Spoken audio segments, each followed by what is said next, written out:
Se dressant fièrement au bord du fleuve Djoliba, fleuve Niger, la mare aux Caïmans, signification de Bamako en bamana, compte aujourd'hui plus d'1 million d'habitants. Le petit village créé par les Niaré est devenu une ville cosmopolite. Niarela, le quartier le plus ancien, est toujours là pour montrer que Bamako rime la tradition et la modernité.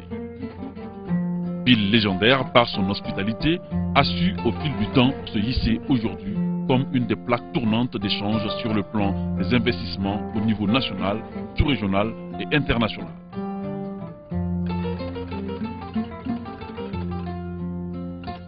Ce constat est le résultat d'une ville qui n'a point cessé d'évoluer depuis les indépendances jusqu'à nos jours grâce à la politique d'ouverture des autorités, mais aussi et surtout à l'esprit d'entrepreneuriat des Maliens, c'est-à-dire des initiatives novatrices dans le secteur privé.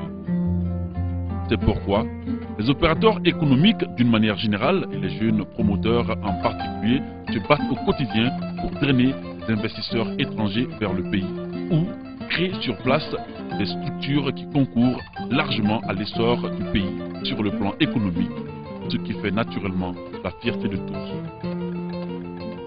Ce faisant, la capitale malienne a changé d'aspect à cause du développement considérable des infrastructures routières, la prolifération des restaurants, nightclubs, de structures à vocation culturelle appropriée, d'hôtels de standing, entre autres.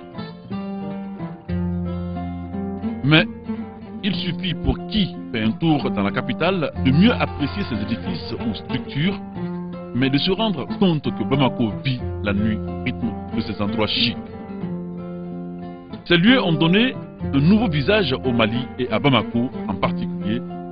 Les architectures se sont adaptées à la modernité du moment, rappelant régulièrement que cette ville est une référence que la nuit lui donne plus d'envergure. Cette nouvelle beauté de la ville permet aux opérateurs et promoteurs d'avoir l'embarras du choix en quête de lieux de divertissement.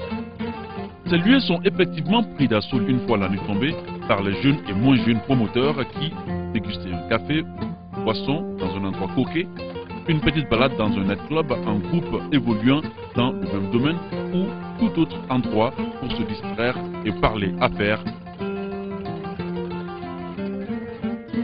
Nous voici aujourd'hui dans l'ère d'initiatives porteuses animées largement par une jeunesse décomplexée et soucieuse de magnifier son pays au niveau national et international.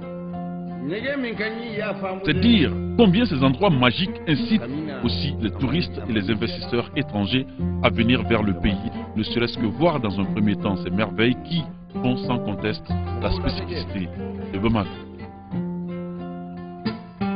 À titre d'illustration, pour les étrangers déjà présents, il est de coutume de les voir dans les 10 endroits, soit pour se distraire en famille ou en compagnie de leurs associés maliens, fruit d'une entente rendue possible à cause du cadre de concertation adéquat. Une ville à l'image des éléments déjà cités pousse à croire que le développement ne s'arrêtera point et pousse à croire que les jeunes promoteurs auront comme souci constant de magnifier la notoriété de la ville avec un avantage précieux.